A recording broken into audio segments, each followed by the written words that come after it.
नमस्कार, आप देख रहे हैं वीआईपी न्यूज और मैं हूं आपके साथ दीपिका राजपूत। छत्तीसगढ़ से जुड़ी तमाम छोटी और बड़ी खबरों से हम आपको रूबरू कराएंगे। तो चलिए शुरुआत करते हैं बुलेटिन की। आज विधानसभा मानसून सत्र का छठवां और अंतिम दिन है। माना जा रहा है कि सत्र के अन्य दिनों की अपेक्षा आज की कार्रवाई और भी हंगामेदार होने वाली है। चूंकि विपक्ष द्वारा लगाए गए अविश्वास प्रस्ताव पर आज चर्चा होगी। आपको हम बता दें कि भाजपा ने कुल 151 बिंदुओं पर अविश्वास प्रस्ताव पेश किया था, जिसमें कानून व्यवस्था, घोषणा पत्र में किए गए वादे, बेरोजगारी, कर्मचारियों का आंदोलन, नशे का अवैध व्यापार, प्रशासनिक व्यवस्था जैसे तमाम जो मुद्दे हैं वो शामिल हैं। इस प्रस्ताव पर चर्चा के लिए विधानसभा अध्यक्ष चरणदास महंत ने 5 घंटे का समय दिया है। इसके अलावा मुख्यमंत्री भूपेश बघेल, लोक स्वास्थ्य एवं यांत्रिकी मंत्री गुरु रुद्र कुमार और वन मंत्री मोहम्मद अकबर के विभागों से जुड़े प्रश्नों को लेकर विपक्ष के नेता सरकार को घेरते नजर आएंगे। कुल मिलाकर के आज हम छत्तीसगढ़ की स्थिति देखेंगे। आज ही की घटना, जसपुर में गोली मार करके टोली के संदेह में एक की हत्या कर दी गई। 1 महीने के अंदर में 2 बार गोली मार के हत्या हुई है। रायपुर में जो घटना घट रही है, लगातार चाहे चाकूबाजी के हो, उसको वायरल करने का हो, वीडियो बनाने का हो, अपहरण की घटनाएं हो, चोरी की घटनाएं हो, नशाखोरी की घटनाएं हो और नशा के कारण जो घटनाएं घट रही है, पूरे प्रदेश में जिस प्रकार से अनाचार की घटनाएं हो रही है, सरकार ने जो वादा किए 36 वादा को सरकार भूल गई है। मुख्यमंत्री जी भेंट मुलाकात में गए, लेकिन जो उनके मुद्दे हैं, जो 36 घोषणा पत्र जारी किए उसकी चर्चा नहीं करते, सरकार भूल गई है। ये सारे चीजों को याद दिलाना है। और इधर मंगलवार को छत्तीसगढ़ विधानसभा द्वारा सर्वसम्मति से हसदेव जंगल बचाने का संकल्प पारित किया गया। जेसीसीजे विधायक धर्मजीत सिंह की ओर से एक अशासकीय संकल्प लाया गया, जिसमें केंद्र सरकार से मांग की गई है कि हसदेव अरण्य क्षेत्र में आवंटित सभी कोल ब्लॉक को रद्द किया जाए। सदन में संकल्प पेश करते हुए विधायक धर्मजीत सिंह ने तमाम कोयले भंडार की जानकारी दी है और हसदेव की स्थिति से अवगत कराते हुए हसदेव खनन को निरस्त करने की मांग की। जेसीसीजे विधायक की ओर से लाए गए इस अशासकीय संकल्प को सर्वसम्मति से पारित किया गया है। हसदेव अरण्य में जो कोल खनन के लिए अनुमति दिल्ली की सरकार ने दिया है, उसे निरस्त करने के लिए मैंने छत्तीसगढ़ की विधानसभा में एक अशासकीय संकल्प प्रस्तुत किया और मुझे इस बात की खुशी है कि मेरे तर्कों से, तथ्यों से प्रभावित होकर के सत्ता पक्ष और विपक्ष सभी ने सर्वसम्मति से ये अशासकीय संकल्प पास करके दिल्ली भेजा है। ये मेरे पास एक आंकड़ा है जिसको मैंने पढ़ा है। वन मंत्री जी ने अभी आज कल में ही यहाँ पर विधानसभा में दिया है कि परसा केते और परसा कोल ब्लॉक में 3 लाख से ज़्यादा पेड़ काटे जाएंगे और उसके बदले में कोयला खनन करने वाली कंपनी वृक्षारोपण करेगी। परसा केते में वृक्षारोपण के कार्य को मैं देखने गया था। बबूल लगा करके उन्होंने वृक्षारोपण के काम को इतिश्री कर दिया है। तो मैंने इसीलिए आग्रह किया कि आप मेरे संग चलिए और अगर वहाँ पर कोई भी झाड़ लगा होगा तो आप मुझे खड़े होकर गोली मार दीजिए। जो हसदेव अरण्य क्षेत्र है जिसमें कोल ब्लॉक है, भारत सरकार से अनुरोध करती है कि उन कोल ब्लॉकों को निरस्त किया जाए। राज्य सरकार के शुरू से ही मंशा रही है और उस दिशा में गंभीरता से काम भी किया गया है। पिछले सरकार ने तो एलिफेंट कॉरिडोर जो 450 वर्ग किलोमीटर था उसको भी नोटिफाई नहीं किया था। हमारी सरकार ने 2021 में 1995.48 वर्ग किलोमीटर को नोटिफाई किया और उसको प्रकाशित भी किया। बढ़ेंगे आगे खबरों में। छत्तीसगढ़ में अधिकारी कर्मचारी फेडरेशन की हड़ताल का आज तीसरा दिन है। आपको बता दें कि केंद्र के सामान महंगाई भत्ता और आवास भत्ता देने की मांग को लेकर पिछले 2 दिनों से प्रदेश भर के सरकारी कर्मचारी कलमबद्ध हड़ताल पर हैं, जिसके चलते प्रदेश भर के सभी शासकीय कार्यालयों में काम ठप पड़े हैं। मामले में अब सियासी भी जमकर होने लगी है। मामले को लेकर मानसून सत्र में भी काफी हंगामा हुआ। वहीं पूर्व मुख्यमंत्री डॉक्टर रमन सिंह ने भी आंदोलनरत कर्मचारियों का साथ देते हुए प्रदेश सरकार पर हमला बोला है। उन्होंने ट्वीट कर कहा है कि भूपेश जी 5 लाख अधिकारी कर्मचारी हड़ताल पर हैं, कामकाज पूरी तरह से ठप पड़ा हुआ है, प्रदेश की जनता दर दर भटक रही है। आप हिमाचल के चुनाव की बैठकों में व्यस्त हैं। आखिर केंद्र के समान भत्ता कब देंगे? नियमितीकरण का वादा कब पूरा करेंगे? रुक करेंगे अगली खबर की ओर। तो रायपुर नगर निगम द्वारा चलाए जा रहे मोर महापौर मोर द्वार अभियान को शुरू हुए ठीक 1 माह का समय हो चुका है। इस दौरान कुल 51 वार्डों में निगम की शिविर लगाई गई है। बता दें कि इस शिविर में निगम से जुड़े सभी विभागों के अधिकारियों से लेकर महापौर और वार्ड पार्षद मौजूद रहकर लोगों की समस्याओं का निराकरण करते हैं। महापौर एजाज डेवर की माने तो इस अभियान के तहत अब तक 20,000 से भी अधिक लोगों की समस्याओं का निदान किया जा चुका है। उन्होंने बताया कि शिविर में लगातार भीड़ बढ़ती जा रही है और जिन छोटे छोटे कामों के लिए लोगों को भटकना पड़ता है वे सभी काम एक ही छत के नीचे हो रहे हैं।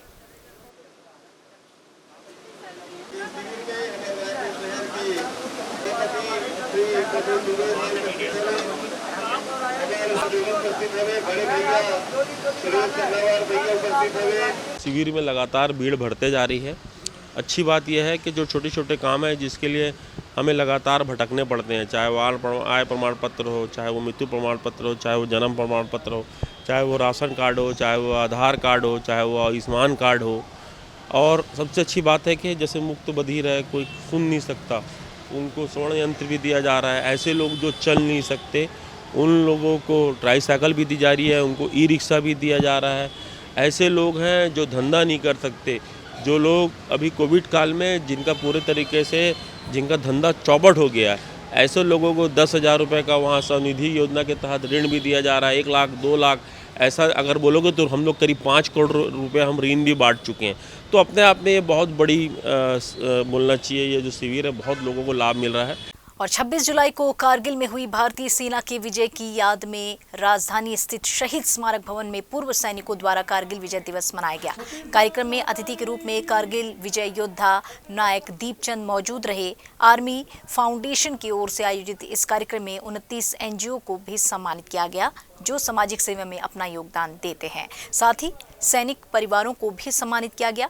बच्चों ने कार्यक्रम में गायन और नृत्य के द्वारा अपनी मनमोहक प्रस्तुति दी।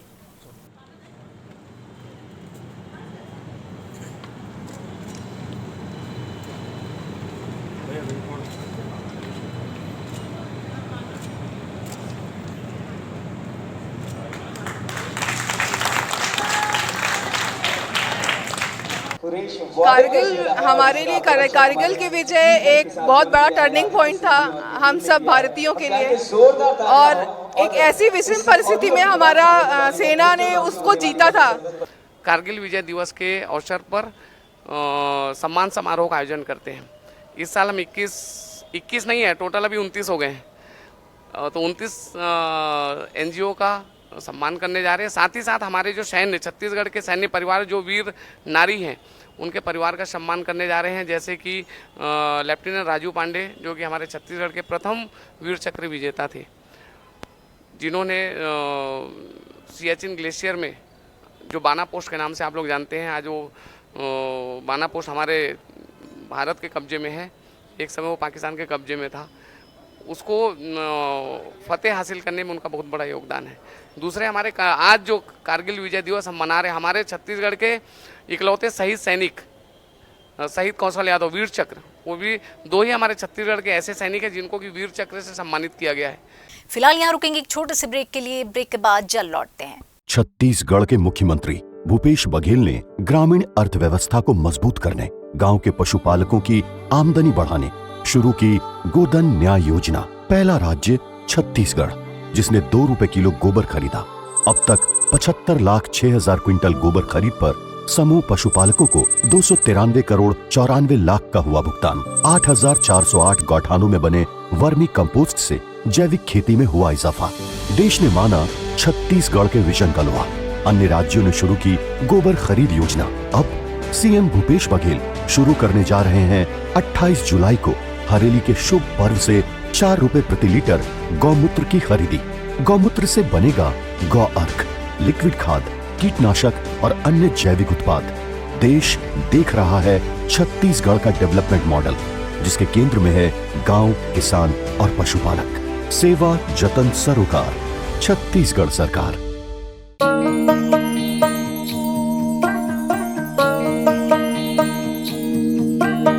जय जय महतारी, जय जय महतारी। धान रंग माँ सजे है,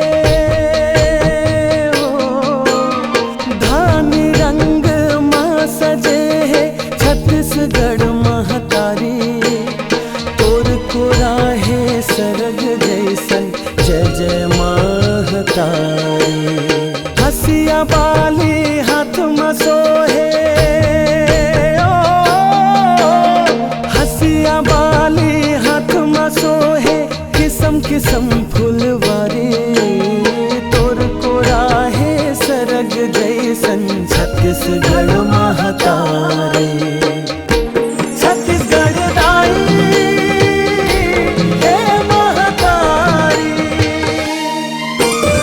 महानदी औ इंद्रावती तोरे चरण पखारे माँ। जुग जुग ले तैहा सबके जीवन सवारे माँ। महर महर यहाँ के माटी गर्भ रतन भरे हैं। हरियर हरियर रुख ओराए मन के मन लहरे। मौर मुकुट तोरे यहाँ के पर्वत कर गए ऋषि नर नारे। तोर को राहे सरग जैसन छत्तीसगढ़ महतारे। छत्तीसगढ़ दाई हे महतारी। ब्रेक के बाद एक बार फिर आप सभी का स्वागत है। रुक करेंगे अगली खबर की ओर। कांग्रेस अध्यक्ष सोनिया गांधी की चल रही ईडी जांच को लेकर प्रदेश और देश में आंदोलन चल रहे हैं। छत्तीसगढ़ की राजधानी रायपुर में भी कांग्रेस ने सत्याग्रह आंदोलन किया। आंदोलन के दौरान प्रधानमंत्री नरेंद्र मोदी का पुतला दहन किया गया।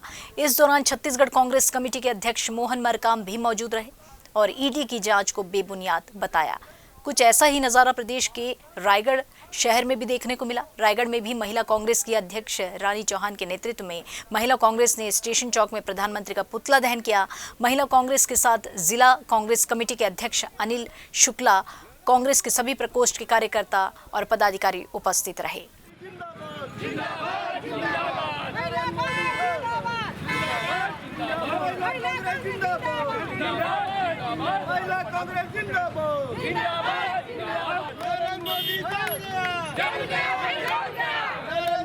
ईडी के द्वारा बार बार हमारे राहुल गांधी जी नेताजी को बहुत परेशान किया जा रहा है और उसके द्वारा हमारे सोनिया गांधी जी को भी रियासत में ले लिए हैं। तो आज हम लोग पुतला ग्रहण करके विरोध प्रदर्शन करते हैं, जिसमें कि अगर नरेंद्र मोदी इतना में भी समझ नहीं आ रहे हैं उनको, तो इससे बड़ा आंदोलन हम करेंगे। अन्याय अत्याचार के विरोध हम लोग लोकतांत्रिक तरीके से, संवैधानिक तरीके से हम लड़ते रहेंगे और मोदी सरकार को मजबूर कर देंगे। आपकी जो तानाशाह सरकार है वो ज़्यादा दिनों की मेहमान नहीं है। हम 2024 में सत्ता में आएंगे, ऐसे लोगों को हम सबक सिखाएंगे। रुक करेंगे अगली खबर की ओर। तो छत्तीसगढ़ में बच्चों के कुपोषण दूर करने के लिए चल रहे सुपोषण अभियान में राज्य को बड़ी सफलता मिली है। जी हां, इस अभियान से राज्य की कुपोषण दर में 10.27% की कमी आई है। कुपोषित बच्चों के कुपोषण को दूर करने में आंगनबाड़ी कार्यकर्ताओं की बहुत महत्वपूर्ण भूमिका होती है। यह आंगनबाड़ी कार्यकर्ता ही हैं जो बच्चों को रेडी टू ईट फूड का नाश्ता देती हैं। रेडी टू ईट फूड को लड्डू, हलवा, पोहा बनाकर बच्चों को खिलाती हैं। साथ ही परिवार वालों को इसके लिए सचेत भी करती हैं कि बच्चों को आयरन युक्त पोषक तत्व दिए जाएं। इसके द्वारा महिलाओं को आयरन की गोली दी जाती है और समय समय पर एनीमिया की जांच भी कराने की सलाह दी जाती है। कुपोषण के विरुद्ध चल रही प्रदेश की इस लड़ाई के संबंध में खान पान विशेषज्ञ का भी कुछ ऐसा ही कहना है।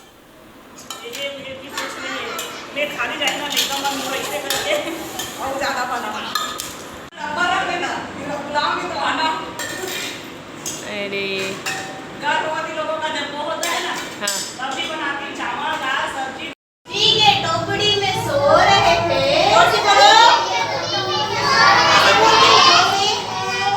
एक साथ।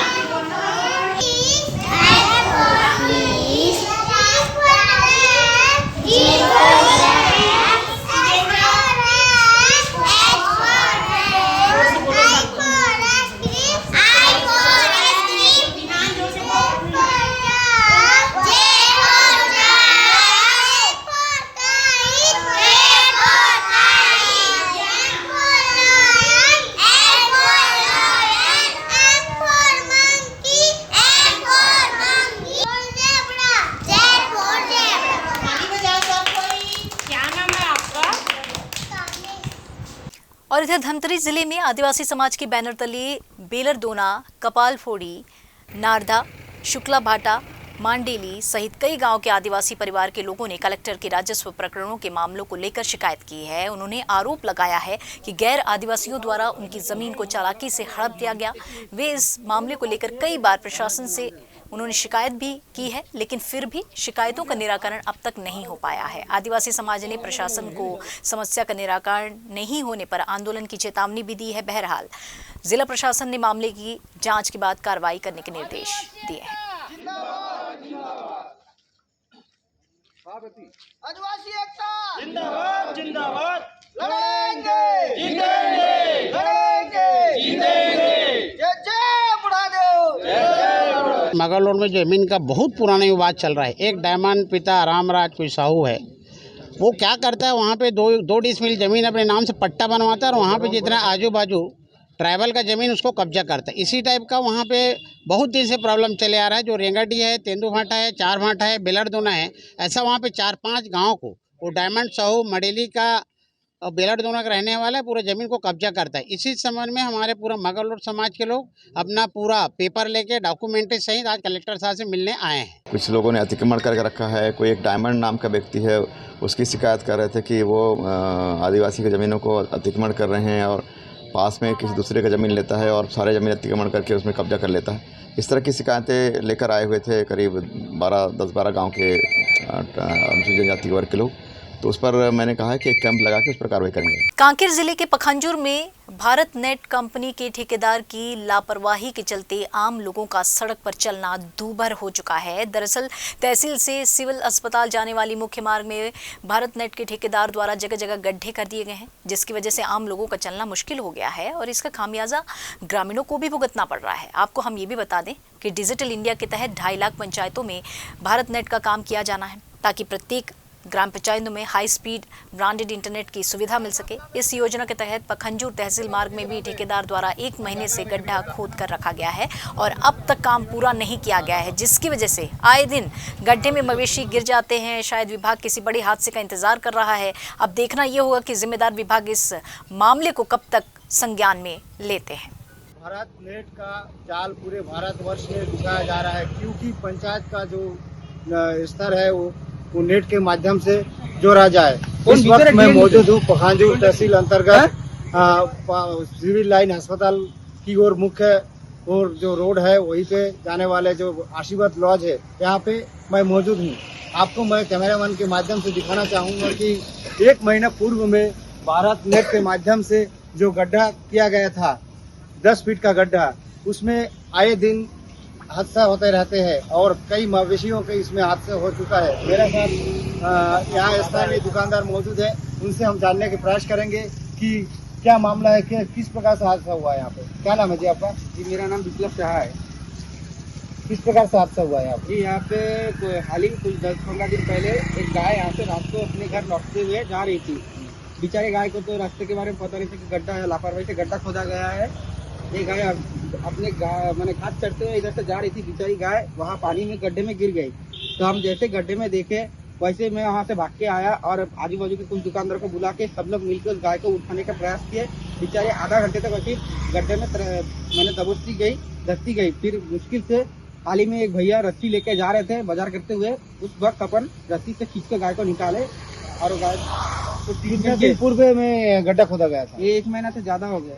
और फिलहाल जो अभी तार बिछाने के लिए जो जेसीबी के मदद से नाली बनाया गया है, इसके लिए क्या परेशानी हो रहा है? इसके लिए बहुत दिक्कत है। गाड़ी इधर से इसकी जैसे बहुत आग पटरी कोई भी हो ये रास्ते से जाने के लिए कीचड़ के कारण कोई बड़ा गाड़ी जाता है तो कीचड़ लग जाता है। इसकी अधिकतर प्रॉब्लम बच्चों को, स्कूली विद्यार्थियों को होता है। तो यहाँ पे साफ तौर पे भारत नेट ठेकेदार की लापरवाही आपको देखने को मिल रहा है। फिलहाल कैमरामैन गोपाल के साथ अरन विश्वास की रिपोर्ट। और इधर बेमेतरा जिला से एक अधेड़ की करंट की चपेट में आने से मौत हो गई। बताया जा रहा है कि किसान अपने खेत में लगे बोर पंप को बंद करने गया था, जहां अचानक से अधेड़ किसान करंट की चपेट में आ गया, जिससे मौके पर ही उसकी मौत हो गई। घटना की सूचना पाकर पुलिस मौके पर पहुंची और शव का पोस्टमार्टम करके परिजनों को सौंप दिया गया है। मृतक की पहचान कुर्मीपारा निवासी राकेश वर्मा के रूप में की गई है।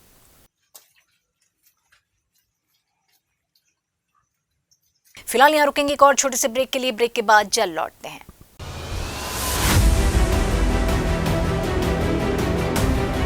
जैसे आप महिलाओं के उत्थान के लिए बहुत काम किए हैं, आप खुद एक महिला हैं, तो जो पिछड़ी और जो महिलाएं ये सोच रखती हैं कि हम आगे कुछ नहीं कर पाएंगी, ऐसे संसाधन उनके पास नहीं होते हैं, तो आप उनके लिए सबसे पहले क्या ऐसा पॉजिटिव मैसेज देंगी ताकि आपको सुनने के बाद उनके मन में एक प्रेरणा जागे? उसके लिए स्वयं को सोचना होगा कि हमें जीवन में क्या करना है, मतलब है कि किस क्षेत्र में जाना है। तो मैम, आपका कहना है कि जिस तरह से आपने अपनी जिद से दुनिया जीती है, सारी महिलाओं को अच्छे काम करने के लिए जिद करनी चाहिए, आगे आना चाहिए?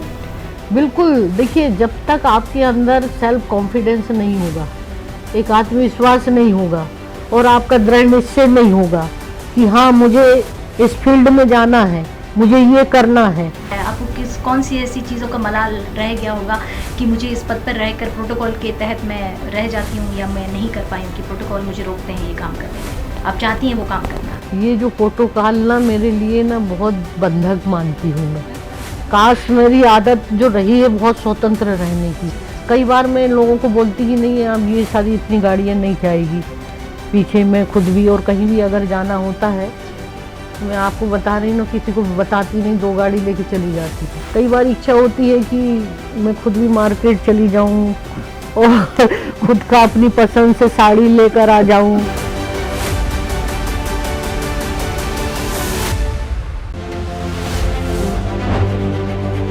छत्तीसगढ़ सरकार के द्वारा छात्रों के उत्साहवर्धन के लिए एक ऐसी योजना चलाई जा रही है जिससे प्रदेश के सभी अनुसूचित जाति तथा अनुसूचित जनजाति के छात्रों को लाभ मिल रहा है। इस योजना का नाम है मुख्यमंत्री ज्ञान प्रोत्साहन योजना।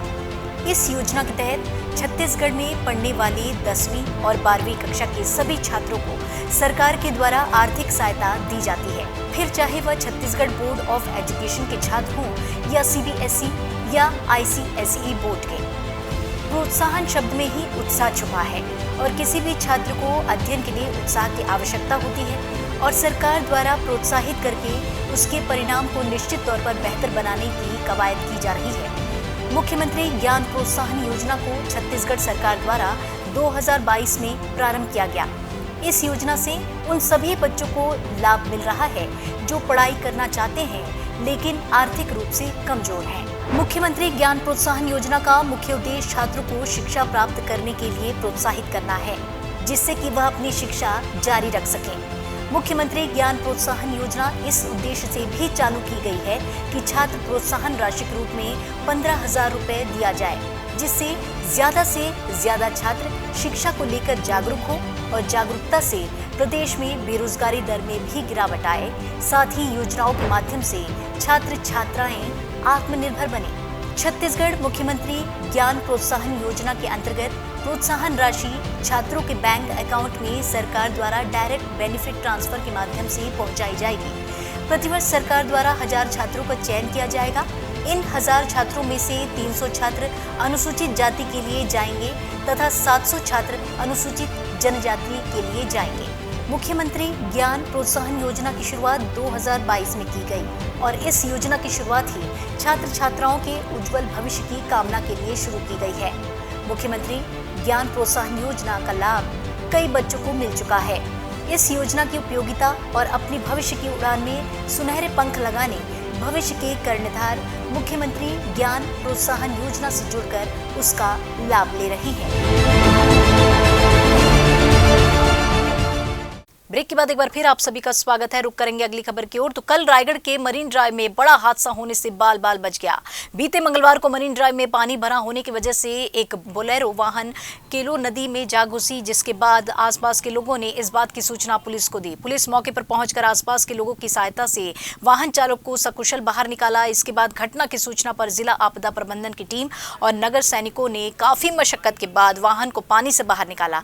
आपको हम ये भी बता दें कि बरसात के दिनों में केलो नदी की वजह से मरीन ड्राइव होकर कलेक्ट्रेट जाने वाले मार्ग में अक्सर पानी भर जाता है, जिसकी वजह से ये जो सड़क है वो मार्ग बंद कर दिया जाता है। लेकिन यह बात बोलेरो चालक को नहीं पता थी और वह मार्ग में चल पड़ा, जिसकी वजह से वाहन चालक दिक्कत में फंस गया। हालांकि ये अच्छी बात तो ये भी रही कि पुलिस और आसपास के लोगों की सूझबूझ की वजह से वाहन चालक की जान बच गई है।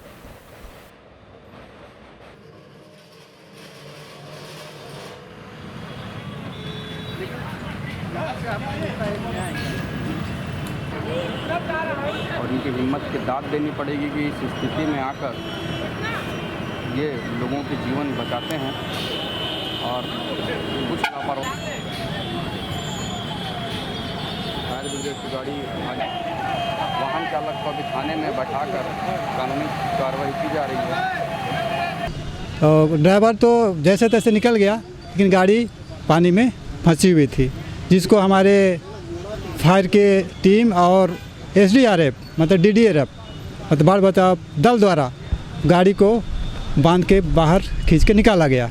जी, सवेरे हमको अभी सूचना मिली यहाँ पर मरीन ड्राइव जो जमनाइन चौक के पास का इलाका है जहाँ पानी का जमाव हो जाता है, यहाँ पर संदीप राठिया नाम का युवक जो कि बैगापारा तमनार का निवासी है, एक बोलेरो लेकर उसने पहले इस तरफ आया होगा तो स्टॉपर लगा था और बैरिकेडिंग थी, इसको देखकर उसने गाड़ी दूसरी दिशा से घुमाकर फिर इस तरफ क्रॉस करने का प्रयास किया।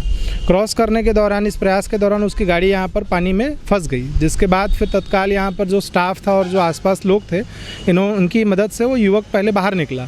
उसको युवक स्वस्थ है, उसको थाने में अभी मौजूद है और इसमें गाड़ी को निकालने के लिए तत्काल होमगार्ड से हमने संपर्क किया। होमगार्ड के सेनानी साहब स्वयं यहाँ पर आए हुए हैं और गाड़ी को उनकी मदद से, उनकी टीम की मदद से यहाँ निकाल लिया गया है। रुक करेंगे अगली खबर की ओर। तो जशपुर पुलिस ने अंतर्राज्यीय ठग गिरोह को पकड़ने में कामयाबी हासिल की है। दरअसल जिले के अलग अलग थानों में ATM कार्ड बदलकर लाखों रुपए की ठगी करने का मामला दर्ज हुआ था, जिसके बाद पुलिस ने इस मामले को संज्ञान में लेकर आरोपियों की तलाश शुरू की और पुलिस ने बिहार से 4 आरोपियों को गिरफ्तार किया है। पुलिस ने इन आरोपियों के पास से ATM कार्ड, स्वाइप मशीन, घटना में प्रयुक्त XUV कार, एक देसी कट्टा, 3 मैगजीन्स और 6 नग मोबाइल जब्त किया है। आरोपियों की पहचान राजेश कुमार, निशांत कुमार, दीपक कुमार और राहुल कुमार के रूप में की गई है। मैं स्टेट बैंक के सामने का ATM में गई थी, वहीं पास मैं मतलब पैसा निकाल रही थी और ये पीछे में खड़ा था। उसके बाद में मेरा ATM को अपने आप ही मतलब डाली थी और मेरे पीछे से आया, फिर अपने खुद से निकाल लिया, फिर उसके बाद मैं चेक कर लिया। CCTV के माध्यम से हम लोगों के द्वारा उनका चित्र निकाला गया था, छायाचित्र एवं जो घटना में प्रयुक्त वाहन था उसके संबंध में जानकारी निकाली गई थी। 3 टीम जाकर 4 आरोपियों को नवादा बिहार से पकड़ कर लेके आई थी, जिनका नाम क्रमशः राहुल, निशांत एवं राजेश व दीपक कुमार है। इन चारों के द्वारा अलग अलग जगहों में अंबिकापुर, सीतापुर, जशपुर के कई अलग अलग थानों में कई जगह पर ठगी किया गया है। इनसे स्वाइप मशीन, देसी कट्टा, मैगजीन, राउंड, अलग अलग कई 6 नग लगभग मोबाइल, अलग अलग कई ATM कार्ड, कई सोने के चेन, इस प्रकार की कई चीजें इनसे जब्ती की गई है। और अब बात करें बुलेटिन में कोरोना से बढ़ते मामलों की, तो देश भर में इन दिनों फिर से कोरोना संक्रमण के मामलों में तेजी से इजाफा देखा जा रहा है। महाराष्ट्र, केरल, ओडिशा, पश्चिम बंगाल के बाद छत्तीसगढ़ में भी अब कोरोना संक्रमण तेजी से पांव पसार रहा है। स्वास्थ्य विभाग द्वारा जारी आंकड़ों के अनुसार मंगलवार को 24 घंटे के भीतर प्रदेश भर में 640 संक्रमित मरीजों की पुष्टि हुई है। अकेले राजधानी रायपुर में 224 संक्रमित मरीज मिले हैं। आपको बता दें कि 5 माह बाद ऐसा हुआ कि एक दिन के भीतर राजधानी में 200 से ज्यादा मरीज मिले हैं। इसके अलावा दुर्ग में 55, राजनांदगांव में 47 संक्रमित मरीजों की पहचान की गई है। बढ़े हुए आंकड़ों के साथ अब प्रदेश भर में कुल 3,919 कोरोना पॉजिटिव मरीज हो गए हैं। वहीं पॉजिटिविटी दर की अगर बात करें तो 5.16% तक ये पॉजिटिविटी दर पहुंच चुका है। फिलहाल इस बुलेटिन में इतना ही। आप देखते रहिए VIP न्यूज़। दीजिए इजाजत। नमस्कार।